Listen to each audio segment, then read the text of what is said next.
नमस्कार. उन्हाळा सुरू झाला की घरात सगळ्यात जास्त गरज लागते ती म्हणजे फॅनची. पण विचार करा, एकेकाळी जोरदार हवा देणारा तुमचा सिलिंग फॅन अचानक मंदावला तर किती वैताग येतो नाही का? तो फक्त नावापुरता फिरत राहतो. आज आपण याच सामान्य समस्येचं मूळ कारण शोधणार आहोत आणि घरच्या घरी ते कसं दुरुस्त करायचं ते शिकणार आहोत. हो, ही समस्या खूपच त्रासदायक आहे. पण चांगली गोष्ट काय माहितीये? यावर एक सोपा उपाय असू शकतो. चला तर मग, या समस्येच्या मुळाशी जाऊया. जेव्हा आपण नवीन फॅन लावतो तेव्हा सुरुवातीला काय मस्त जोरदार हवा लागते, पण हळूहळू काही महिन्यांनी किंवा वर्षांनी त्याचा वेग कमी होतो आणि एक वेळ तर अशी येते की तो चालू आहे की बंद हेही कळत नाही. असं का होतं बरं? चला जाणून घेऊया. बरं, बऱ्याच जणांना असं वाटतं की फॅन स्लो झाला, चला कपॅसिटर बदला, झालं काम. पण थांबा, गोष्ट इतकी सोपी नाहीये. नेहमीच हे एकमेव कारण नसतं. खरी समस्या ओळखण्यासाठी आपल्याला काही गोष्टी तपासाव्या लागतील. आज आपण तेच करणार आहोत. चला तर मग, फॅनच्या या मंदगतीमागे नेमकी कोणती 3 मुख्य कारणं असू शकतात ते जरा बघूया. यातूनच आपल्याला कळेल की नक्की प्रॉब्लेम कुठे आहे. तर बघा, इथे 3 मुख्य कारणं आहेत. पहिलं म्हणजे लो व्होल्टेज. हे तर आपल्या हातातच नाही. दुसरं, बेअरिंग्स खराब होणं किंवा कॉईल वीक होणं. यासाठी तर मेकॅनिकलाच बोलवावं लागतं. आणि मग येतं तिसरं कारण, सदोष कपॅसिटर. आणि सगळ्यात चांगली गोष्ट म्हणजे बहुतेक वेळा हेच कारण असतं आणि हे आपण स्वतः दुरुस्त करू शकतो. चला मग आता थेट कामालाच लागूया. फॅन स्लो होण्यामागचं सगळ्यात कॉमन आणि आपण दुरुस्त करू शकणारं कारण म्हणजे हा कॅपॅसिटर. बघूया तरी याला तपासायचं कसं. एक मिनिट. सगळ्यात आधी आणि सगळ्यात महत्त्वाचं, फॅनचं मेन स्विच बंद करायचंय. आता फॅनच्या टर्मिनल ब्लॉकवर कॅपॅसिटरच्या ज्या 2 वायर्स आहेत ना, त्या स्क्रू थोडे सैल करून काढून घ्या आणि मग त्या कॅपॅसिटरला त्याच्या होल्डरमधनं बाहेर काढा. आता इथे खूप खूप जास्त काळजी घ्यायची आहे, कारण आपण थेट विजेचा वापर करतोय. सुरक्षिततेसाठी हातमोजे नक्की वापरा. आता काय करायचं?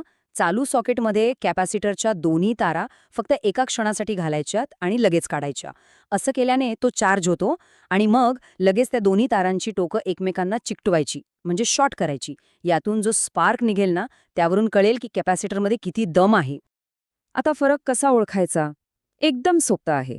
जर कपॅसिटर वीक झाला असेल, तर वायर्स शॉर्ट केल्यावर फक्त एक लहानशी ठिणगी दिसेल आणि टुक असा हलकासा आवाज येईल. पण जर कपॅसिटर एकदम ओके असेल, तर खटाक असा मोठा आवाज येईल आणि एकदम तेजस्वी मोठी ठिणगी उडेल. हाच तो मुख्य फरक.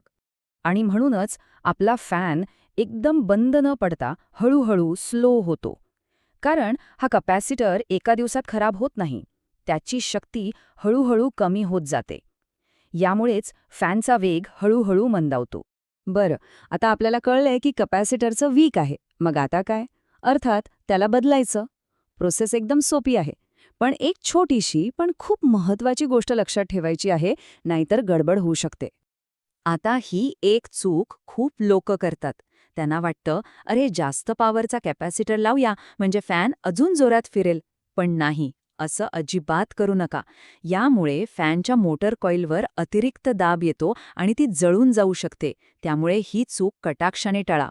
मग काय करायचं? सोपंय.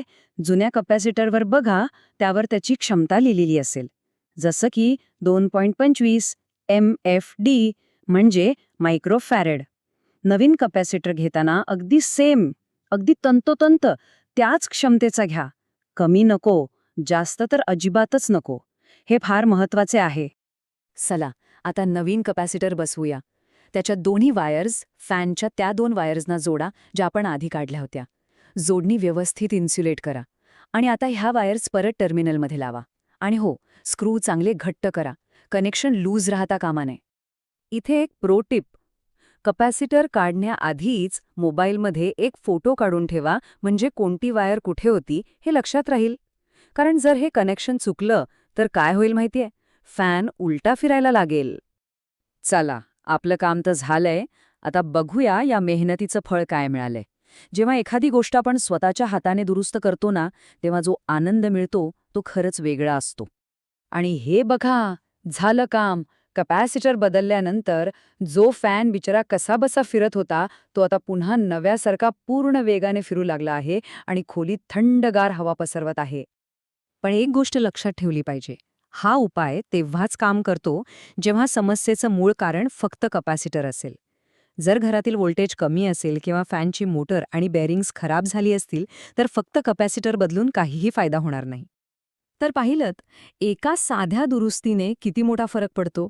या यशामुळे एक नवा आत्मविश्वास नक्कीच मिळतो. आता विचार करा, पुढची कोणती DIY दुरुस्ती करणार आहात?